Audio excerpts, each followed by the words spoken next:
మనమేమో అభివృద్ధి గురించి ఆలోచన చేస్తుంటే ఎన్నికలు రాగానే ఓట్ల కోసం మన గల్లీలు తిరగనీకే ఇవాళ వస్తున్నారు.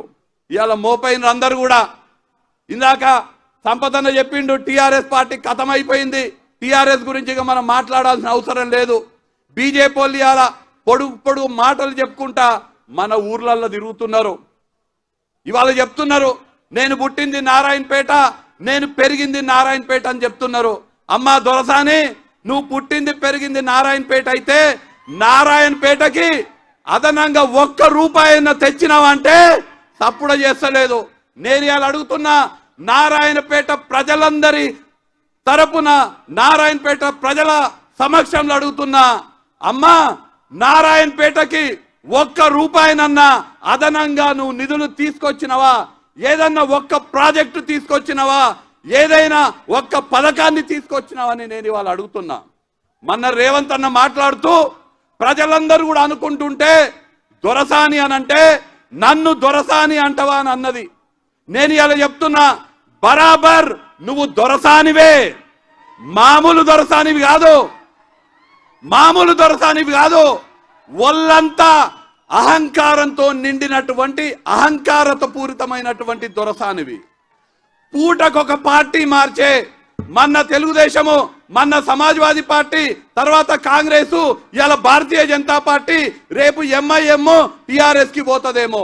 పూటకొక పార్టీ మార్చే అవకాశవాద దొరసానివి నువ్వు. బడుగు బలహీన వర్గాలని ఓర్వలేనటువంటి బలహీన వర్గాల వ్యతిరేక దొరసానివి నువ్వు. గద్వాలలో బంగ్లా రాజకీయాలు చేసే అహంకారిత పూర్వమైనటువంటి దొరసానివి. నేను ఇలా చెప్తున్నా చాలా బాధ్యతతోటి, ముదిరాజుల వ్యతిరేక దొరసానివి నువ్వు. ఇక్కడ మా శ్రీహరి ఉన్నాడు, శ్రీహరి ముదిరాజు ఉన్నాడు. చాలా చిన్న కుటుంబం నుంచి ఒక ముదిరాజు బిడ్డగా రాజకీయాలలో ఎదుగుతుంటే రేవంత్ అన్న శ్రీహరి అన్న పడుతున్నటువంటి కష్టాన్ని చూసి టికెట్ ఇచ్చి శ్రీహరి అన్నని ఎమ్మెల్యేగా చేయాలని చూస్తే ఒక ముదిరాజు బిడ్డ ఎమ్మెల్యేగా అవ్వడం చూసి ఓర్వలేక శ్రీహరి ముదిరాజుని ఓడగొట్టనీకే ఆమె సొంత పార్టీ నుంచి పోటీ చేసిన జలంధర్ అన్న కూడా వెన్నుపోటు పొడిసి వాళ్ళ తమ్ముడైనటువంటి రామ్మోహన్ రెడ్డికి మద్దతు ఇచ్చినటువంటి ముదిరాజుల వ్యతిరేక దొరసానివి నువ్వని అలా చెప్తున్నా. ముదిరాజుల వ్యతిరేక కాదు, ఇక్కడ మా సరితమ్మ ఉన్నది.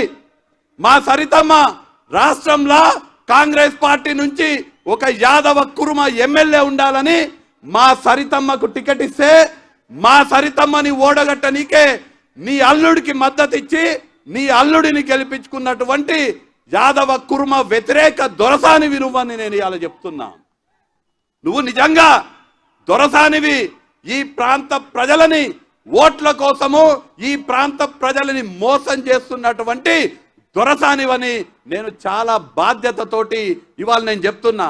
ఇవాళ అంటది నాది నారాయణపేట, నారాయణపేట మొత్తం నేను చెప్పినట్టు వింటారని చెప్తున్నది ఆ దొరసాని.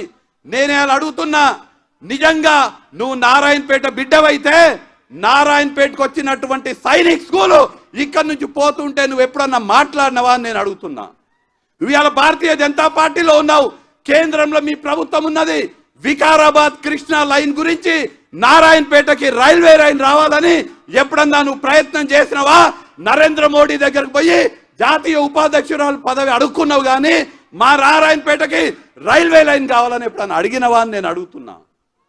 ధన్వాడ బిడ్డనని చెప్తావు, ధన్వాడ నుంచి చాలా మంది వచ్చింది. ఇక్కడ ధన్వాడ పెద్ద చెరువు నింపనీకే ఎప్పుడన్నా ఆలోచన చేసినావని అడుగుతున్నా. నువ్వు మంత్రిగా ఉన్నప్పుడు చాలా మంది చాలా సార్లు కోయిల్ సాగర్ నీళ్లు, మా ప్రశాంత్ అన్న ఇక్కడే ఉన్నాడు, ప్రశాంత్ అన్న ఊర్లో తీలేర్ల కోయిల్ సాగర్ నీళ్లు వచ్చి పడతాయి.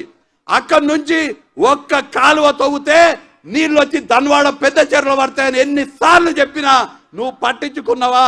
నువ్వు నారాయణపేట బిడ్డే అని, ధన్వాడ బిడ్డే అని కేవలం ఇక్కడ ఓట్ల కోసం మాట్లాడుతావు తప్ప నీకు కేవలం పదవుల మీద ఉన్నటువంటి ప్రేమ కానీ ప్రజల పట్ల ఏమాత్రం మమకారం లేదని సందర్భంగా చెప్తున్నా.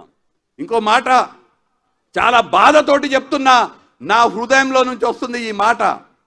ఆమె చెప్తుంది నేను చిట్టెం నర్సిరెడ్డి వారసురాలని ఎలక్షన్లప్పుడు వచ్చి చెప్తుంది. అవునా? చిట్టెం నర్సిరెడ్డి వారసురాలని చెప్తుంది ఎలక్షన్లప్పుడు. నేను ఇవాళ చెప్తున్నా, మేము కాంగ్రెస్ పార్టీ చిట్టెం నర్సిరెడ్డి సంగంబండ ప్రాజెక్టు కట్టినము. సంగంబండ ప్రాజెక్టు పేరే చిట్టెం నర్సిరెడ్డి పేరుతో ఉన్నది. నేను ఇలా డీకే అర్ణమని సూటిగా ప్రశ్నిస్తున్నా. 20 ఏళ్ల నుంచి సంగంబండ ప్రాజెక్ట్ కింద ఉన్నటువంటి నిర్వాసితులు మాకు పరిహారం ఇస్తే మేము బండ పగలగొట్టనిస్తాము, 25,000 ఎకరాలకు నీళ్ళు అందిస్తామంటే డీకే అర్ణ మంత్రిగా ఉండి అధికారంలో ఉండి ఒక్కరోజు కూడా వాళ్ళ తండ్రి గారి పేరు మీద ఉన్నటువంటి ప్రాజెక్టు కిందకి నీళ్లు పంపేందుకు ప్రయత్నం చేయలేదు. ఇవాళ మన ముద్దు బిడ్డ రేవంత్ రెడ్డి గారు ముఖ్యమంత్రి అయినరు. 3 నెలలు కూడా దాటక ముందే 10,70,00,000 రూపాయలు కేటాయించి ఇవాళ సంగం బండ పగులుతుంది.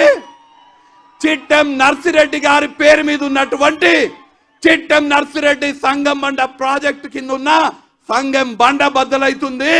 అక్కడ ఉన్నటువంటి 25,000 ఎకరాలకు నీళ్లు అందుతున్నాయి.